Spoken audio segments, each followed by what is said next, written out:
축복합니다. 여러분들이 저에게도 참 귀한 의미가 있습니다. 왜냐하면 저희 교회, 제가 사랑하는 저희 성도님들이 소중하게 여기는 분들을 놓고 오랫동안 기도해 왔고, 그분들을 오늘 이 시간 초대하자 그렇게 했었거든요. 그러니까 여기에 계신 분들은 우리 성도님들 중에 누군가의 가족이기도 하고 친구이기도 하고, 또 우리 성도님들의 어떤 삶의 일부가 되는, 소중한 어떤 한 부분의 일부가 되는 분들입니다. 여러분이 행복해야 우리 성도도 행복합니다. 여러분들에게 하나님의 축복이 있기를 바랍니다. 여러분, 우리 성도님들이 여러분을 초청했지만 사실은 더 궁극적으로는 하나님께서 여러분을 초대하신 겁니다. 왜 그런가 하면 성경에 보면 하나님께서 한 사람을 부르실 때 그냥 부르시지 않고 자기의 백성들을 통해서 한 사람을 부르신다, 그렇게 말씀하셨습니다. 저도 저보다 예수님을 먼저 믿은 저희 사촌 형님이 처음 저를 교회로 인도했습니다. 저희 아내도 다른 믿는 누군가를 통해 인도를 받았습니다. 모든 분들이 다 그래요. 다 믿는 누군가를 통해 인도를 받았습니다. 성경에 보면 기이하게도 그 인도받는 이것이 그냥 그렇게 되는 것이 아니고, 그냥 사람들이 뜻대로 그렇게 되는 것이 아니라 그 뒤에는 창조주의 섭리가 있다고 그렇게 말씀을 하셔요. 창세 전에 지명하여 부른 자를 때가 되매 어느 누군가를 통해서 그를 하나님께서 부르신다, 그렇게 성경은 말씀합니다. 그러니까 여러분들은 우리 성도님들과의 아주 우리 성도님들에게 귀한 분들일 뿐만 아니라 하나님께서 그 많은 사람들 가운데 여러분을 택정하여 이 시간 불러주신 겁니다. 우리는 그렇게 믿습니다. 여러분은 소중하십니다. 옆에 분에게 이야기해 주십시다. 당신의 소중함을 아십니까? 네, 여러분을 축복합니다. 오늘 저는 도와주기 원하시는 하나님이라는 제목으로 여러분에게 말씀을 전하고자 합니다. 여러분이 이 세상에는 불행한 일들이 수도 없이 많이 있습니다. 기아에 허덕이는 아이들을 보시기 바랍니다. 6초에 한 명씩 굶어 죽어가고 있다고 합니다. 6초에 한 명씩 못 먹어서 이렇게 굶어 죽어가고 있습니다. 그러나 다른 또 한쪽 편에서는 이렇게 먹을 것이 차고 넘칩니다. 다 못 먹어가지고 더 빌어 넣고 싶은데 다 못 밀어 넣어가지고 쓰레기통으로 들어가는 것이 얼마나 많은지 모릅니다. 여러분, 하나님이 살아계시다면 이런 일이 왜 일어날까요? 이쪽에서는 조금 적게 먹어가지고 저쪽에 좀 갖다 주면 안 됩니까? 이쪽에 좀 갖다 주면 안 됩니까? 그러면 골고루 다 먹고도 남는데요. 그런데 그렇게 그렇게 하고 싶어도 그렇게 될 수가 없는 구조로 이 세상은 되어 있습니다. 여러분, 하나님이 살아계시다면 어떻게 이런 일이 일어나는 것일까요? 이런 불공평, 하나님이 살아계시다고 한다면 어찌 저렇게 굶어서 죽는 어린아이들이 생기도록, 존재하도록 그렇게 내버려 두시는 것일까요? 그뿐만 아닙니다. 전쟁, 이 유사 이래로 지금까지 오면서 세상에는 전쟁이 없었던 적이 없습니다. 지금도 우크라이나 전쟁이 저렇게 있죠. 저 아파트들 다 한 칸마다 사람이 다 살았던 자리인데 저렇게 다 돼버렸습니다. 폭탄 떨어지고 나면 집에 뭐 재산, 냉장고, TV, 통장 다 날아간 거 아닙니까? 지금 사랑하는 사람을 잃어버리고 저렇게 눈물을 뿌려 울고 있습니다. 이런 전쟁을 일으킨 저 사람들, 하나님은 왜 2차 세계대전을 일으킨 히틀러 같은 사람을 태어나게 하셨을까요? 푸틴, 건강하고 좋은 사람인 줄 알았더니 알고 봤더니 아니에요. 너무 많은 사람이 죽어가고 있습니다. 하나님은 왜 저런 사람들이 이 땅을 살도록 내버려 두셨을까요? 삶의 무거운 짐을 지고 가는 사람들, 이런저런 일들로 괴로워하는 사람들, 외형은 웃고 있지만 속에는 돌덩이 같은 큰 무거운 짐을 지고 있는 수많은 사람들이 있습니다. 여러분, 하나님은 성경에 보면 사랑이라고 말씀하셨어요. 하나님은 사랑이시라. 하나님이 사랑이시라면 왜 저와 같은 인생의 무거운 짐과 저런 고통, 이런 것들이 그대로 이렇게 존재하도록 내버려 두실까요? 왜 불행의 씨들을 그냥 순식간에 제거해 버리지 않으실까요? 정말 하나님은 살아계신 것일까요? 성경은 우리에게 중요한 사실을 가르쳐 줍니다. 하나님은 우리 인생을 도와주기 원하신다라고 그렇게 말씀을 합니다. 하나님은 사랑이시라고 하나님 자신이 그렇게 말씀하셨습니다. 요한일서 4장 16절 여기 한번 같이 읽어볼까요? 시작. 하나님이 우리를 사랑하시는 사랑을 우리가 알고 믿었노니 하나님은 사랑이시라. 아멘. 하나님은 사랑이시라는 거예요. 사랑 덩어리시라는 겁니다. 하나님은 그 정체, 그 존재 자체가 사랑으로 되어 계신 분이셔요. 사랑이셔요. 하나님이 행하시는 모든 일들은 사랑의 이유로 다 행하신다는 겁니다. 그게 하나님은 사랑이시라 여기에 담긴 의미입니다. 사람을 지으신 것도, 인류를 이렇게 우주 만물을 이렇게 만드신 것도 사랑의 이유로 그렇게 하셨다는 것입니다. 그뿐만이 아닙니다. 하나님은 우리에게 큰 복을 주기를 원하십니다. 우리 인류에게 큰 은혜와 복을 주기를 원하셔요. 약속이 있어요. 신명기 28장 2절에서 6절 읽어볼까요? 시작. 네가 네 하나님 여호와의 말씀을 청종하면 이 모든 복이 네게 임하며 네게 이르리니 성읍에서도 복을 받고 들에서도 복을 받을 것이며 내 몸의 자녀와 내 토지의 소산과 내 짐승의 새끼와 소와 양의 새끼가 복을 받을 것이며 네 광주리와 떡반죽 그릇이 복을 받을 것이며 네가 들어와도 복을 받고 나가도 복을 받을 것이니라. 아멘. 여러분, 이것이 우리 인간에게 주신 하나님의 약속입니다. 네가 네 하나님을 청종하면 이 모든 복을 내가 네게 주겠다. 네가 들어와도 복되게 나가도 복되게. 네가 성읍에 있어도 복을 받고 들에 있어도 복을 받고 네 몸의 자녀와 너그 토지의 소산과 네 짐승의 새끼와 소와 양의 새끼가 복을 받고 네 집에 광주리와 떡반죽 그릇도 복을 받게 될 것이다. 네가 들어와도 복을 받고 나가도 복을 받고. 지금 뭐예요? 어디에 있든지 너는 복덩어리가 될 것이다. 왜 이렇게 말씀하신 것일까요? 하나님이 직접 주겠다고 말씀하는 겁니다. 하나님이 어떤 분이냐? 그분은 천지를 만드신 분이십니다. 그 하나님이 우리 인류 인간을 향하여 이 같은 사랑을 품고 계십니다. 하나님이 복을 주겠다는데 그걸 막을 자가 누가 있겠습니까? 그걸 막을 수 있는 존재가 없어요. 왜 그런가? 하나님이 누구신데 이 복을 주면 막을 자가 없는가?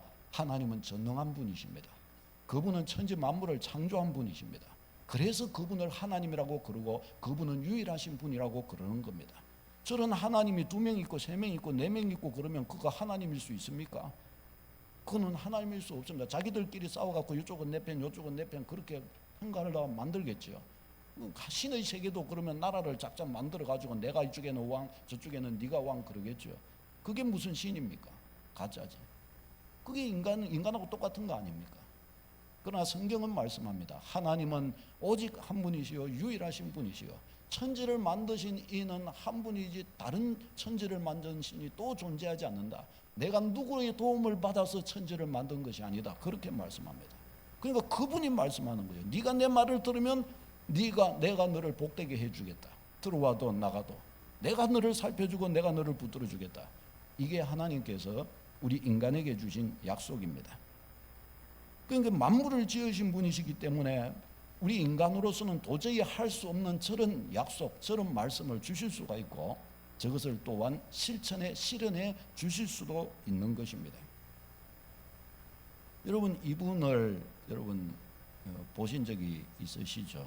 강영우 박사. 예, 이분은 우리나라 6.25 전에 44년도 1900 태어나신 분인데 이분은 6.25를 지나온 어린 시절의 분입니다. 이분은 초등학교를 지나고 중학교 우리나라로 2학년 14살 되었을 때 축구하다가 축구공에 맞아가지고 실명을 했습니다. 뭐 6.25처음에 그런 어려운 때였죠. 근데 그 전에 이분이 어렸을 때의 아버지는 이미 돌아가셨습니다. 근데 이제 이분이 가정의 장남입니다. 위에 누님이 한 분 계셨고 동생이 2명 있습니다. 근데 이분이 실명을 하고 나니까 어머니가 이제 뭐 얼마나 고민이 되겠습니까? 어머니가 이 아들이 실명한 것으로 인하여 2년 동안 수술을 이렇게 하고 병원 신세를 지다가 결국은 실명이 되었어요. 실명하자 어머니가 이 뇌에 너무 고민하고 너무 고민하시다가 뇌에 문제가 생겨가지고 어머니가 돌아가십니다. 2년 만에 돌아가십니다. 어머니가 돌아가시자 이제 누님이 한 명 있는데 누님이 가사일을 가정일을 다 돌봐야 됩니다. 그러니까 어떻게 해요? 장남은 눈이 멀어가지고 아무것도 할 수도 없죠. 동생들은 아직 어리죠. 그러니까 이 누님이 봉제공장에 가가지고 일을 하면서 가정을 다 이 동생들을 다 책임지는 거예요. 얼마나 힘들겠어요. 근데 이 누님도 얼마나 그냥 한 푼이라도 더 벌어서 이 동생들 먹여야 되니까 뭐 저축 이런 거는 뭐 생각도 못 하는 거죠. 그렇게 하다가 몇 년, 3년인가를 그렇게 고생하다가 과로로 쓰러졌는데 그 길도 죽어버렸습니다. 그 누님도 죽어버렸어요. 그러니까 이제 이분 남았고 그 바로 밑에 동생, 남동생 있고 그 밑에 9살 여동생이 있는데 먹고 살 게 없잖아요. 이분은 맹인학교로 보내졌고 그 밑에 아들은 철공소에 거기서 보내서 어쨌든 그냥 먹고 살라고 보내졌고 막내 동생은 고아원으로 이렇게 보내진 거예요. 살 길이 없잖아요. 이분이 이제 맹인학교로 이렇게 갔을 때 이분의 나이가 그때 당시 나이가 우리나라 나이로 만 18세, 19세죠. 고등학교 3학년 이제 대학교 가는 그런 나이였다고 합니다.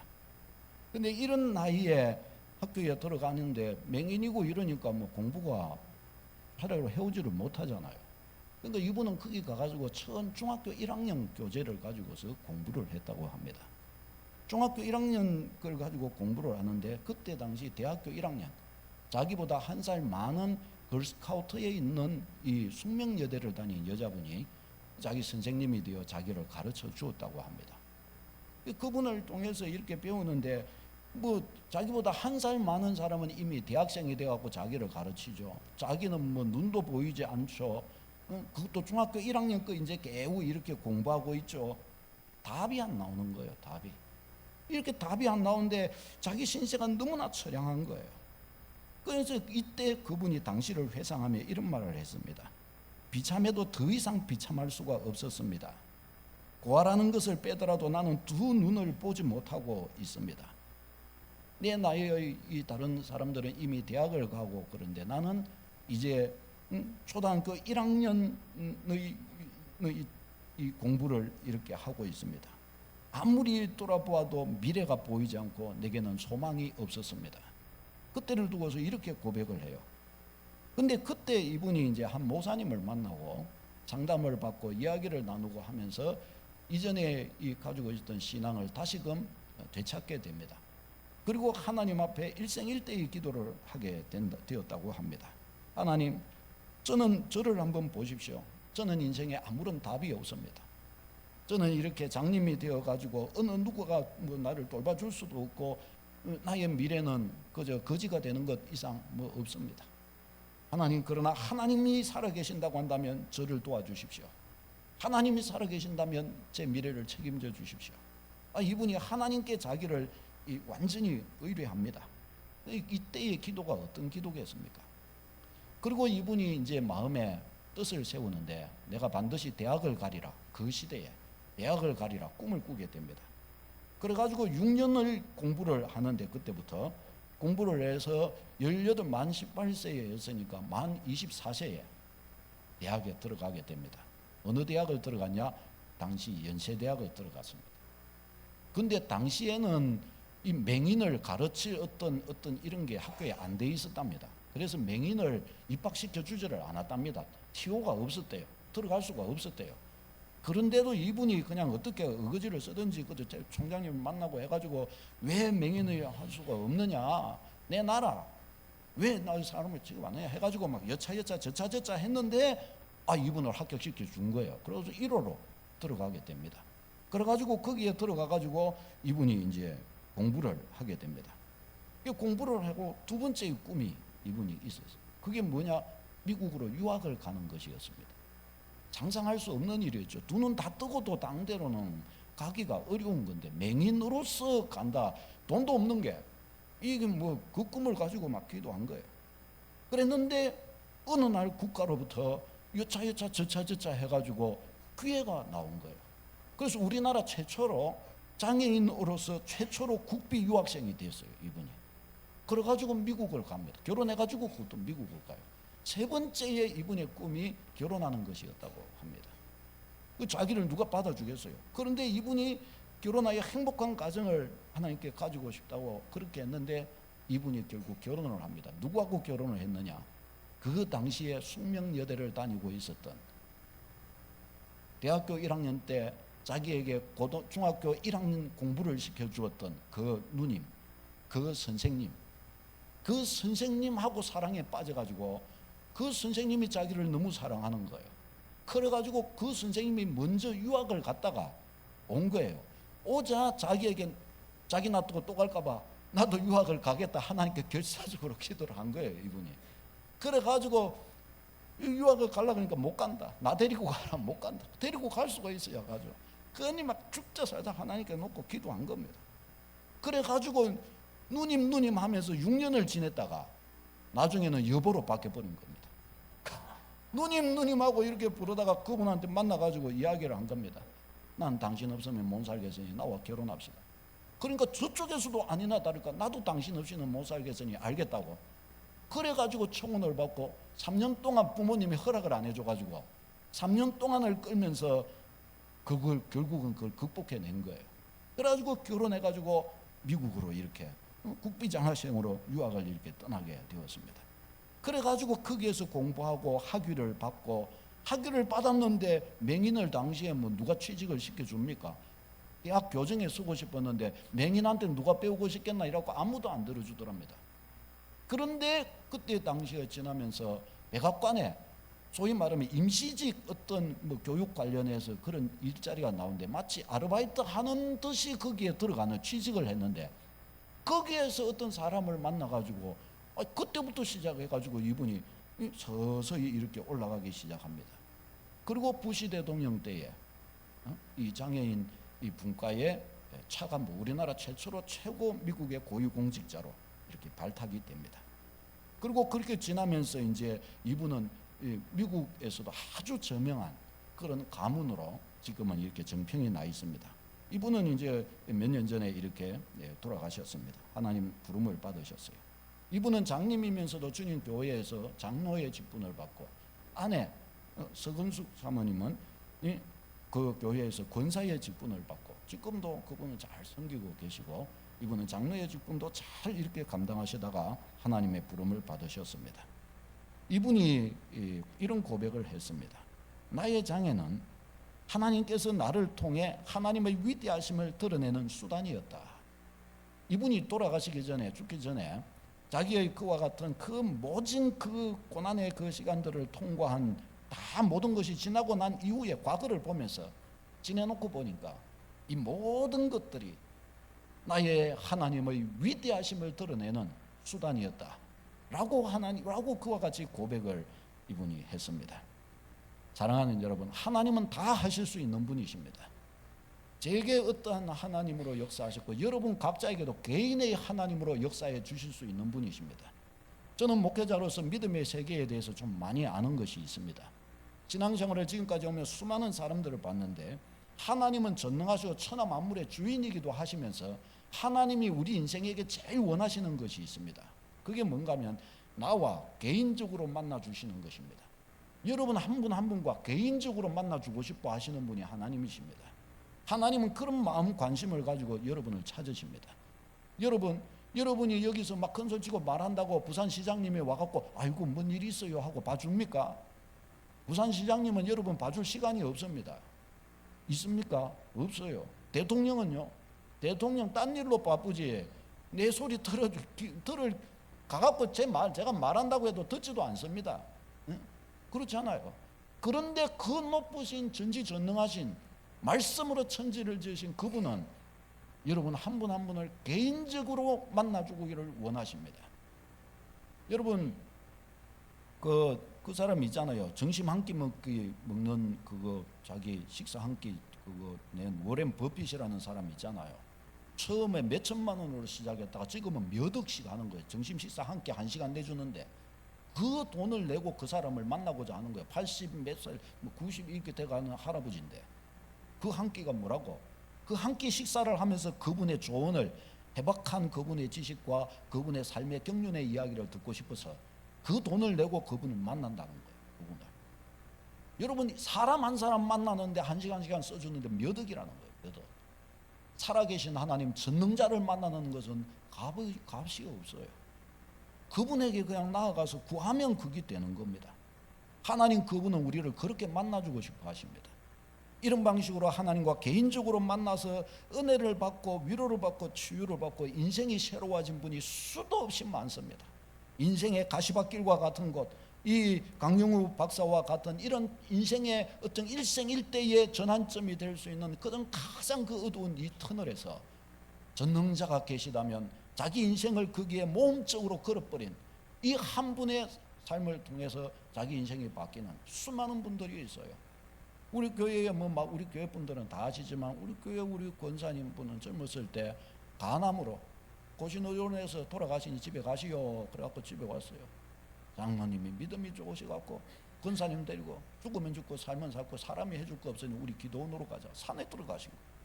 그래가지고 거기서 기도해가지고 살아나오셔갖고 지금도 저리 앉아고 예배를 다 드리고 계시는데 주여 그러고 계시는 거예요. 우리 집사님 중에 젊어서 돌아가신다고 이 해갖고 남편 새댁이 시집을 왔는데 남편이 병이 나가지고 고토로 시들시들하고 돌아가신대요. 그래갖고 그때는 시골에는 교회도 없고 그런데 어느 분이 지나가다가 이 새댁을 보고 너무 애처로갖고 혹시 소망이 있을지 모르니 한번 교회나 한번 찾아가 보게. 그 한마디에 기가 솔깃하더랍니다. 그래갖고 막 거리에 교회를 찾아서 그렇게 막 물어갔는데 시골에 조그마한 교회를 그렇게 다녔는데 그 먼 거리를 매일 밤이고 낮이고 이렇게 걸어서 이렇게 다니셨대요. 새댁이 신랑 살리시려고. 주변의 친구들과 사람들은 곧 죽겠다 다 그러셨대요. 근데 그분들은 다 돌아가셨고 지금 우리 집사님은 저기에 계십니다. 그분들은 다 돌아가셨는데 안 돌아가시는 거예요. 안 돌아가시는. 물론 때가 되면 이제 주님 앞으로 가셔야죠. 그렇죠. 집사님 그렇게 하셔야죠. 그러나 아직도 90을 보고 바라보고 계시지. 그래 아직도 그렇게 계시는 거예요. 이게 주여 이게 어떤 일입니까? 이걸 이런 것은 작은 일에 지나지 않습니다, 여러분. 말하려면 끝이 없어요. 우리 같이 초청을 하신 분들, 우리 교회에 나오시는 분들 아시죠? 우리 오경 집사님 어디 가세요? 오경 집사님 저는 늘 기억을, 우리 사람들 다 알고 계시잖아요. 많은 분들 많으시죠, 우리 분들. 어두운 터널을 지나 지금 꽃이 활짝 피고 계셔요. 제가 볼 때 갈수록 아름다워지고 계셔요. 우리 집사님 갈수록 아름다워지고 계셔요. 남편이 예수님 모시고 오늘 찬양 딱 우리 남편 매일 술 드시고 매일 저기서 죽겠다 해가지고 뭐 좀 나보고 급히 좀 오라고 질병이 드디어 병이 터졌다고 이제 해가지고 가가지고 이렇게 하고 기도하고 이랬는데 의사 선생님도 이거는 불치병에 거의 가깝다고 이랬는데 얼마 안 지나가지고 속 서서 나오신 거예요. 교회 오기 부끄러우셔가지고 한날 재작년에 우리 철야 그 송구영신 예배 드릴 때 술 드시고 아내한테는 말도 안 하고 술 드시고 왜? 술 기운이라도 내가 가야 되겠다 해가지고 찾아오셔가지고 지금은 벌써 찬양하시고 말씀 공부하시고 그렇죠. 잘 싸우고 계세요. 그 이름 설진욱. 아시는 분은 아실 거예요. 여기 아시는 분은 아실 거예요. 그분이 어떤 분이신지. 저는 말로 다 못하지만 괜찮죠, 이야기해도. 왜냐하면 주님의 증거니까. 말로 다 할 수 없는 것들이 많아요. 말로 다 할 수 없는 삶의 소망을 잃어버리고 어떻게 살아갈 건가, 그 모든 그런 속에서 주님을 만남으로 자꾸 조금씩 인생의 행복을 회복하는 행복. 꽃을 봐도 저기 예뻐요, 저기 예뻐요. 나는 하나도 감각이 없어요. 저기 예뻐요. 이랬던 분들이 이런 걸 보고 저걸 보고 까르르 까르르, 저걸 보고 까르르 까르르, 하늘을 보고 까르르 까르르. 어떻게 그렇게 되냔 말이죠. 주님은 좋은 것을 주고 싶어 하시는 분이십니다. 주님이 좋은 것을 주고 싶어서 그러시는 거예요. 우리 하나님이 그런 분이십니다. 하나님이 인생을 향하신 사랑이 어느 정도인가? 하나님은 우리를 위해, 우리를 자녀 삼기 위해서, 살려주시기 위해서 자기 독생자를 아낌없이 주셨다라고 말씀합니다. 요한복음 3장 16절요. 시작. 하나님이 세상을 이처럼 사랑하사 독생자를 주셨으니 이는 그를 믿는 자마다 멸망하지 않고 영생을 얻게 하려 하심이라. 아멘. 세상 사람들을 이렇게 사랑하사, 얼마만큼 사랑하셨냐? 독생자의 생명을 주실 만큼. 그래서 아무도 멸망하지 않기를 하나님이 원하신다라고 그렇게 말씀합니다. 하나님이 계시면 어떻게 저런 히틀러, 하나님이 계시면 어떻게 저렇게 기아로 허덕이며 빈부의격차가 저리 심하고 저렇게, 그게 하나님의 마음이 아니라는 거예요. 그게 하나님이 그렇게 만든 게 아니라 하나님의 대리자로 대리 통치하는 인간이 그렇게 만들고 있다는 겁니다. 하나님의 마음은 저러시다는 거예요. 하나님은 우리가 죄인 되었을 때에 독생자를 아낌없이 주셨다고 말씀합니다. 하나님이 기뻐하실 때가 아니라 우리가 하나님과 원수 되었을 때라는 거예요. 로마서 5장 8절에 시작. 우리가 아직 죄인 되었을 때에 그리스도께서 우리를 위하여 죽으심으로 하나님께서 우리에게 대한 자기의 사랑을 확정하셨느니라. 아멘.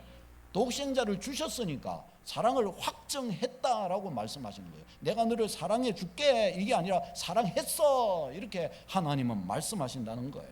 이런 사랑을 우리에게 주셨어요. 그래서 하나님은 이렇게 선언하셔요. 어떤 선언을 하시는가?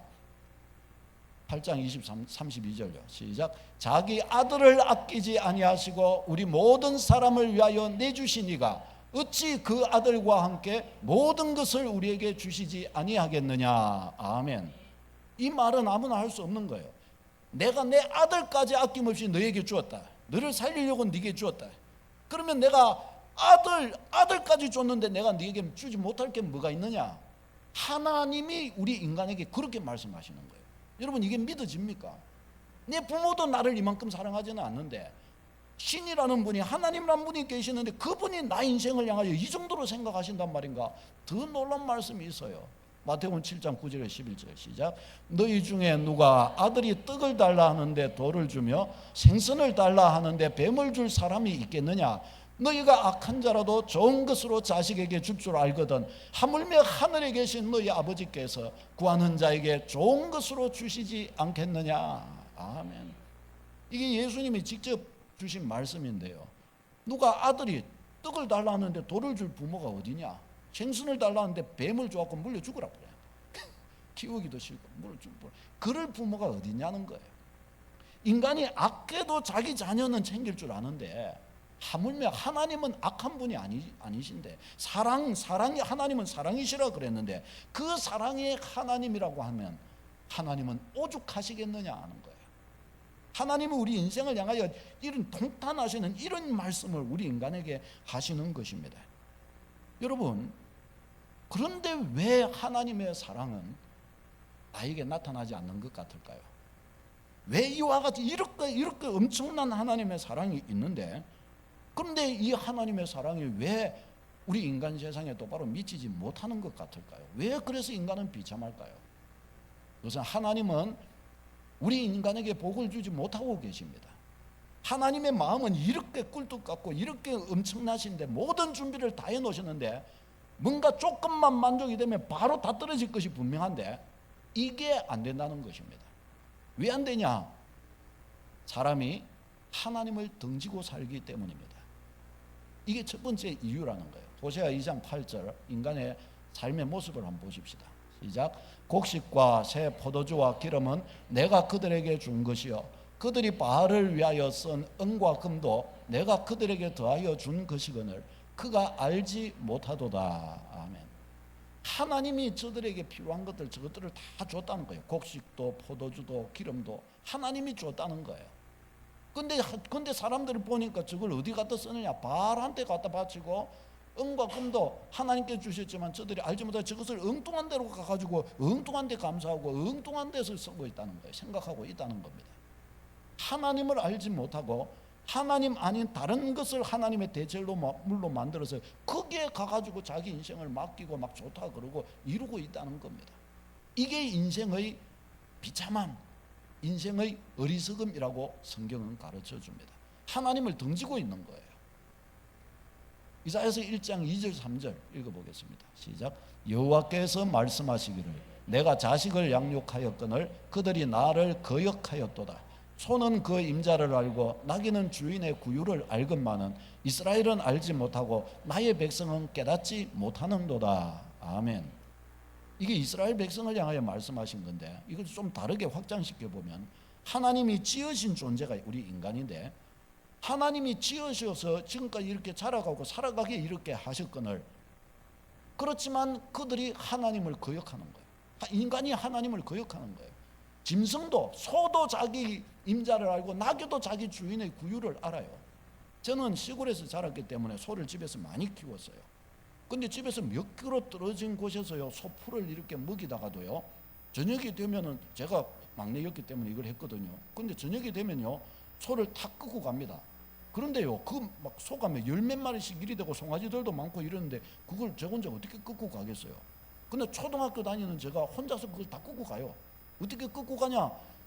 애미 한 마리만 그냥 딱 이렇게 들고서요 애미 한 마리만 턱 한번 치면요 나머지는 그 뒤를 쫄쫄쫄 따라서 다 갑니다. 저는 뒤에서 천천히 막대기 들고 휘바람 불면서 가면요 알아서 자기들이 자기 딱 가면은 자기 자리가 다 있어요. 자기 자리로 딱 들어가고 거기서 딱 저 오기를 기다리고 있습니다. 제가 대장입니다. 그 가가지고 소 저는 다 왔어 짜자작 이렇게 본 다음에 이제 그 묶어줍니다. 그 딱 자기 그 자리에. 그리고 먹을 그 소풀 딱 이렇게 딱 갖다 줍니다. 좋아합니다. 그 가지고 저를 알아보고요. 저는 거기서 소들하고 많이 놀았어요. 소 그리 딱 하고 누워 있으면요. 제가 어쩌겠습니까? 소 위에 올라탑니다. 올라타가지고 거기서 이리야 이리 하고 이러면은 다른 사람한테는 등을 안 대주는데 저한테는 다 대줘요.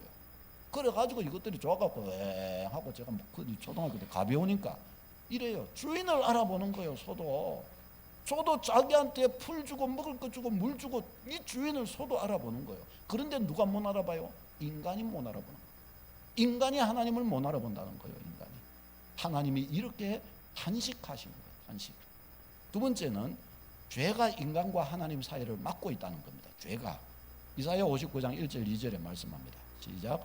여호와의 손이 짧아 구원하지 못하심도 아니요 귀가 둔하여 듣지 못하심도 아니라 오직 너희 죄악이 너희 하나님 사이를 갈라놓았고 너희 죄가 그의 얼굴을 가려서 너희에게서 듣지 않으시게 함이니라. 아멘. 죄가 하나님과의 사이를 갈랐다는 거예요. 죄의 증거가 가장 중요한 증거가 뭔가 하나님을 모른다는 겁니다. 하나님을 인정하지 않는다는 겁니다. 이게 최고의 죄입니다. 부모와 자녀 간에도 자녀가 부모를 인정하지 않아요. 내 부모 아니다 내 부모 아니다. 그리고 자꾸 옆집에 가가지고 어머니 아버님 이래요. 그럼 어떻게 해요? 아무리 뭔가가 잘 돼도 부모님의 마음이 힘들 수밖에 없는 거예요. 내 자녀가 부모를 알아보지 못하는 거예요. 힘든 거죠.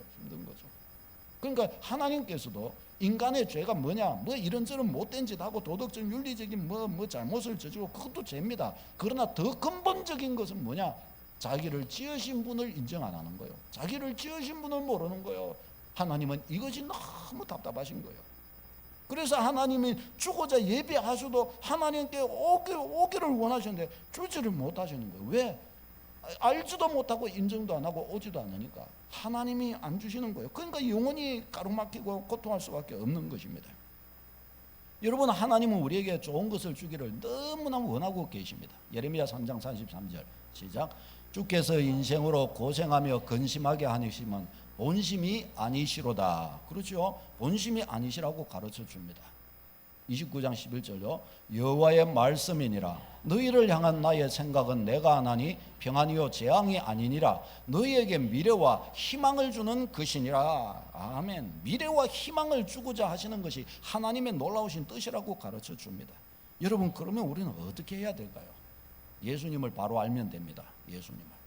여러분 예수님을 바로 알면 됩니다. 여러분 예수님은 누구실까요? 예수님은 자신을 하나님이라고 주장하셨습니다. 이게 무슨 뚱딴지 같은 소리야? 뭐 그렇게 생각해 보실 수가 있으실 거예요. 예수님은 자신을 하나님이요 구원자라고 주장했습니다. 우리 한번 논리적으로 한번 생각해 봅시다. 먼저 여러분 편에서 오른쪽, 그의 주장이 거짓이었다.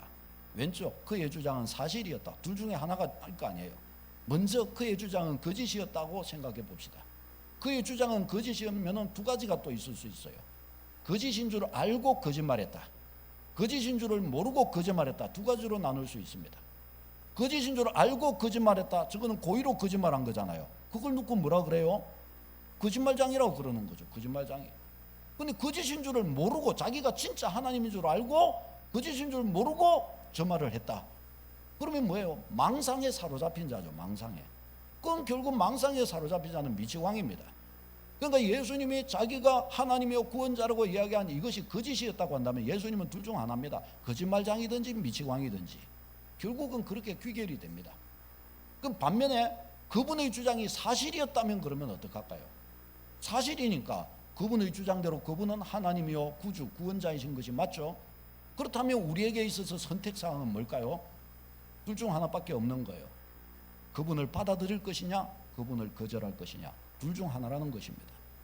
복음서를 보면은 예수님에 대해서 나온 그 모든 것들을 보면은 아무리 생각해봐도 예수님은 거짓말장이나 미치광이나 아닌 것 같습니다.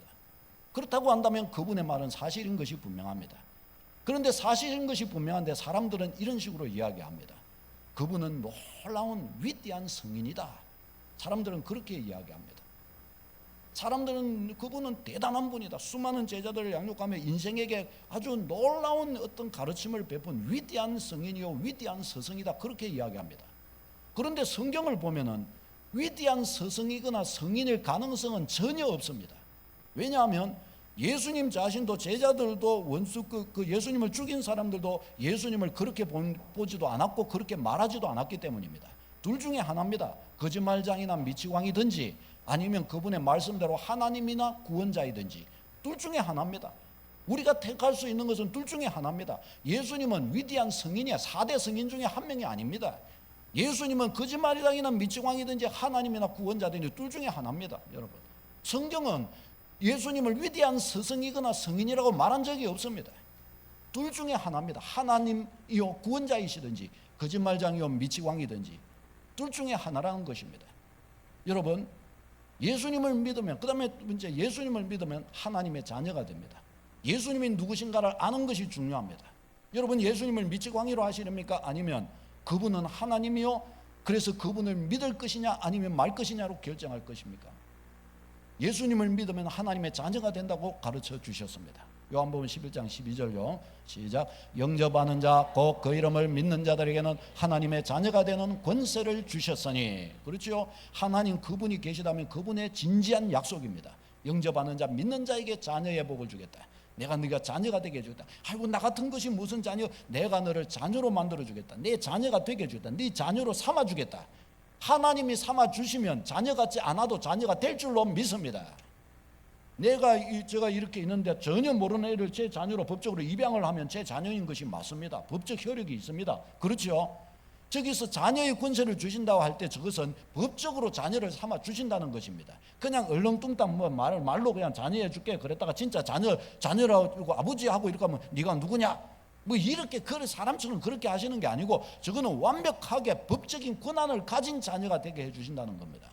자녀가 되는 거예요. 자녀. 하나님은 그렇게 해주신다는 거예요. 나같이 부족하고 나는 그럴 이 자녀라는 그런 이름을 제가 받을 자격이 저는 없습니다. 자격 없다는 거 나도 알고 있어. 그런데 내가 너를 자녀 삼아 줄 거야. 이게 하나님의 방법이신 거예요. 이게 하나님의 방법. 자녀 삼아 주신다는 것입니다. 사랑하는 여러분, 여러분은 선택할 수 있습니다. 여러분, 믿는 것과 이 사실을, 예수님을 믿는 것과 믿지 않는 것 둘 중에 어떤 것이 나을까요? 하나님은 살아계신다, 하나님은 없다. 둘 중에 여러분은 선택할 수 있습니다. 하나님은 살아계신다를 선택했다고 해보십시다. 그런데 알고 봤더만 죽어보니까 성경이 거짓말이었다. 그러면 여러분 손해보는 거 있습니까? 없습니까? 없습니다. 본전입니다. 그래봐야 본전입니다. 그럼 성경이 진짜다. 그러면 여러분 어떡합니까? 대빵 나는 겁니다. 왜? 그냥 한번 믿어봤는데 천국에 와 있는 겁니다. 천국에. 대빵 나는 거죠. 근데 하나님이 없다라고 생각하고 삽니다. 성경이 거짓말이면 어떡하죠? 역시나 거짓말이었구나. 그냥 본전입니다. 뭐 그냥 죽고서 뭐 어찌 됐든지 뭐 죽는 겁니다. 그냥 죽고 뭐 없어지든지 뭐 어떻게 되든지 됩니다. 그런데 만일에 일만의 가능성, 만일에 성경이 진리라면 어떡하죠? 사실이라면 어떡하죠? 그건 어디에 가 있겠습니까? 지옥에 가 있을 것입니다. 그러면 이 두 가지를 놓고 봤을 때 파스칼은 뭐라고 그랬냐? 그 유명한 철학자요 수학자인 파스칼, 이 둘 중에 이야기 생각해봐서 자기가 아무리 수학적으로 따져봐도 예수님을 믿고 하나님의 자녀가 되는 것이 제일 기막힌 선택이다라고 그렇게 이야기를 했습니다. 둘 중에 놓고 봤을 때 확률적으로 볼 때 믿는 것이 안 믿는 것보다 훨씬 낫다는 거예요. 수학자가 그랬다는 거예요. 수학자가 계산을 해보니까 퍼센테이지가 그렇다는 거예요. 여러분 생각에는 어떻습니까? 성경이 거짓말이라면 그냥 셈셈입니다. 그러나 한쪽에서는 하나님이 살아계시다고 한다면 저것이 참이라고 한다면 한쪽에는 천국이 될 것이고, 성경이 참이라고 한다면 한쪽에서는 하나님이 없다 하는 곳에는 지옥에 가는 거예요. 성경대로 그렇게 되는 것입니다. 사랑하는 여러분, 여러분은 선택할 수 있습니다. 여러분은 무엇을 선택하시겠습니까? 예수님을 믿는 것은 간단합니다. 그러나 이것은 인생 전체를 던지는 모험과 같은 일입니다. 예수님을 믿는 것은 마음으로 예수님을 영접하면 되는 것입니다. 다 같이 한번 읽어볼까요? 시작. 주 예수님, 나는 주님을 믿고 싶습니다. 십자가에서 죽으심으로 내 죄값을 담당하시니 감사합니다. 지금 나는 내 마음의 문을 열고 예수님을 나의 구주, 나의 하나님으로 영접합니다. 나의 죄를 용서하시고 영생을 주심을 감사합니다. 나를 다스려 주시고 나를 주님이 원하시는 사람으로 만들어 주옵소서. 예수님의 이름으로 기도합니다. 아멘. 이것은 이 기도문을 읽고 외운다고 예수님을 모신 것도 아닙니다. 모신 것이 아닙니다. 저 영접하는 기도문 내용 안에 있는 저 의미를 생각해 보십시오. 나 주님 믿고 싶습니다. 나는 죄인입니다. 그래서 나는 마음의 문을 열고 예수님을 나의 주님으로 모셔서 예수님의 도움으로 살고 싶습니다. 나를 다스리셔서 예수님의 사람으로 만들어 주십시오. 내가 그렇게 될 수 없으니 나를 그렇게 끌어가 주십시오. 진지하게 그렇게 고백하는 겁니다. 그러면 주님은 그의 진지한 마음을 받으시고 그에게 오셔서 그를 다스려 주시고 자녀로 삼아 주십니다. 이게 하나님의 원리입니다. 얼마나 놀랍습니까?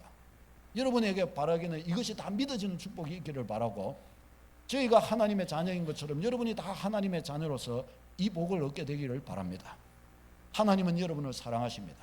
하나님은 여러분이 멸망하기를 원하지 않으십니다. 하나님은 여러분이 삶의 고통과 비참함과 불행에 빠지기를 원하지 않으십니다. 거기에서 다 건져주기를 원하시고, 하나님은 일생일대의 축복의 근원이 되어주기를 원하십니다. 하나님의 복을 다 받는 여러분 되시기를 축원합니다.